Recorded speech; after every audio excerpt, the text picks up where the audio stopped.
Hey everyone, this is Miss Yeagle, and today I'm going to go over reflective essays and what reflective essays should look like.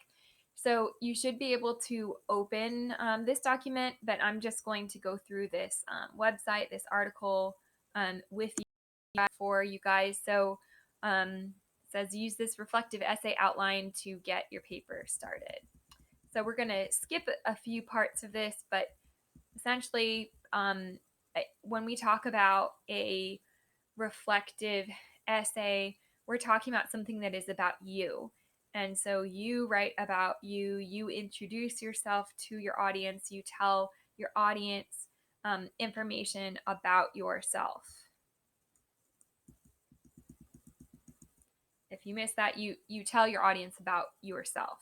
Um, Sorry, the quality might not be that great, but we'll work on that. So, what is a reflective essay and how is it different from other essays? So, you may be asking yourself what a reflective essay is exactly. You've written many other types of essays for many different classes. So, how is this any different?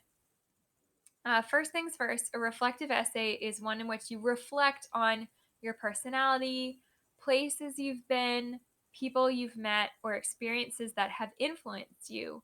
This type of essay lets you tell the reader who you are and what or who has made you that way. Okay, so to paraphrase, the reflective essay is really all about you and how you have changed, grown, or your experiences.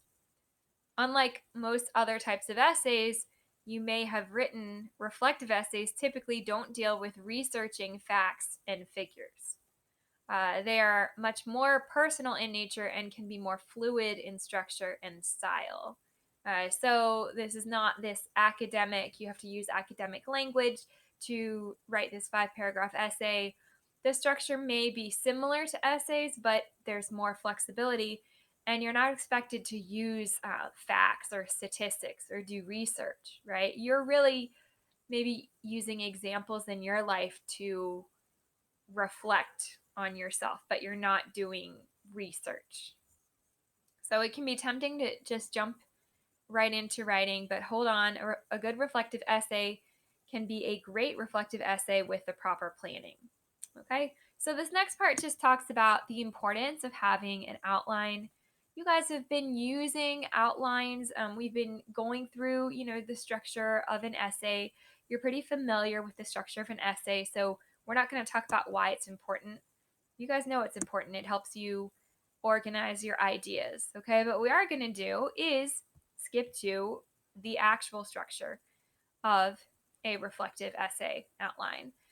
So, because the subject of the reflective essays is different from that of, say, an argumentative essay, the structure and organization can be quite different.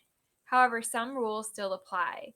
To start organizing, your reflective essay outline should include sections for surprise, surprise. Uh oh. I think that just froze, but I'll restate what I said. Uh, the structure of your essays should still include surprise surprise your introduction, body paragraphs, and your conclusion. Okay, so you guys have written these kinds of essays. You've had to include those pieces of an essay in social studies, in science, and I know in English class and maybe other classes. Okay, so this gives you an example of Alice and Alice's life.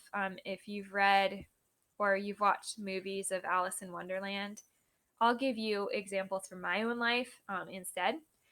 Um, so, first of all, introduction. Okay, so as with any essay, your reflective essay should begin with an introduction. The parts of your introduction to include in your outline are, you guys know this, your hook. So you want to grab your reader's attention for the very first, from the very start. If you're telling about an experience, give a quick preview of the most exciting part of the story. Um, okay, so that's the hook, right? That's where you grab the reader's attention, make the reader want to learn more. And then, of course, you have the thesis statement. You guys are familiar with this. We also call it the claim, right? But a reflective essay has a thesis statement that will usually include a brief statement of what your essay is about, as well as how the specific person, place, or experience has influenced you. You will expand on this later, so don't give away too much, right? So we're not giving evidence in our thesis statement, as you guys know, but our thesis statement includes our main idea, our main claim, and maybe our 3 reasons for that claim or 3 parts of that claim, if that makes sense. For me, if I were to write a reflective essay on my time in Vietnam, I might grab someone's attention by starting off with a situation. Beep beep. People were beeping at me, and I was completely lost, panicked. I didn't know where to go. I didn't know how to drive, and I had a teammate on the back of my motorbike, and that was just day one of learning how to drive a motorbike. Right, so that would be my hook. That would grab people's attention. And then my thesis statement would be something to the extent of my experiences in these 3 cities in Vietnam. So I might list those 3 cities: Bien Hoa, Pui Hoa, and Da Nang, have influenced me by causing me to become a braver, more confident person. Okay, so that would be my thesis statement. You know that my reflective essay is about how I've grown and become a more confident person through experiences in these 3 places in Vietnam. Okay, so that's the introduction, hook, thesis statement. Okay, hope you're understanding that, following along. Body paragraph. Okay, you guys know about this. So the next part of your outline is the most important. Without your reflective essay outline, the body can be muddled and confusing. This person says, I can't tell you exactly how to organize the body of your essay because every essay is going to be different. However, I do have a couple of tips. If you're writing about an experience or an event, use chronology, yes, that makes sense. It doesn't have to be completely linear, but if you jump around the timeline too much, it can confuse both you and the reader. Okay, so organizing based on chronological order, right? This happened first. This happened first. This happened next. Okay. No matter what you're writing your reflective essay about an experience, person, or place, you should include the impact it has made and what, if anything, you learn. So this should be at least as long of the section as the description of the event, person, or place. It shows off who you are, and it's what the reader will be most interested in, right? So you guys are used to saying like main idea and then supporting piece of evidence. For a reflective essay, really you're saying, okay, this is the one event or experience, and like recalling it in a few sentences, describing it, and then a few sentences explaining this is why this experience is significant. Okay.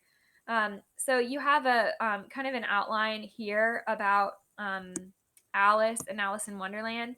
And so she has different experiences, and then um, she has the description of what happened, and then what she learned from it. Okay, I would do something similar. I might recall the experience of learning how to drive a motorbike in Da Nang. So I'd say driving a motorbike in Da Nang. Okay, for number 1.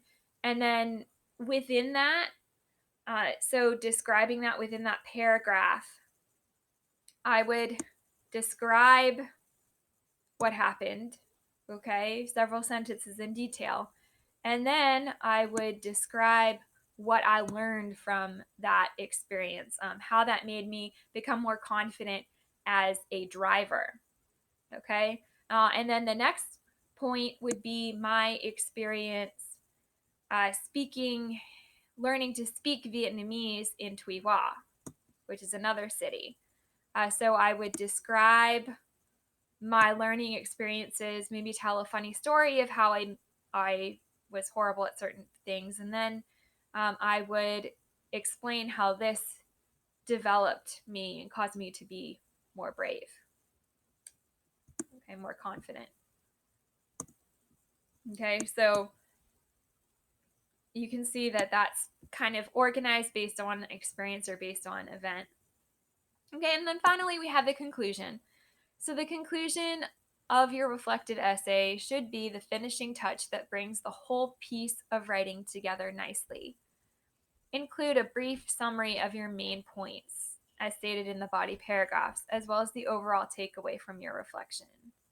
Okay, so what I would say in my essay is overall my experience learning to drive a motorbike in Da Nang, learning Vietnamese or learning to speak Vietnamese in Tuy Hoa, and I would describe another experience in Bien Hoa, my third city, all caused me to become a more confident, better human being, because I became able to just adjust to a lot of changes, and a lot of differences, became better at language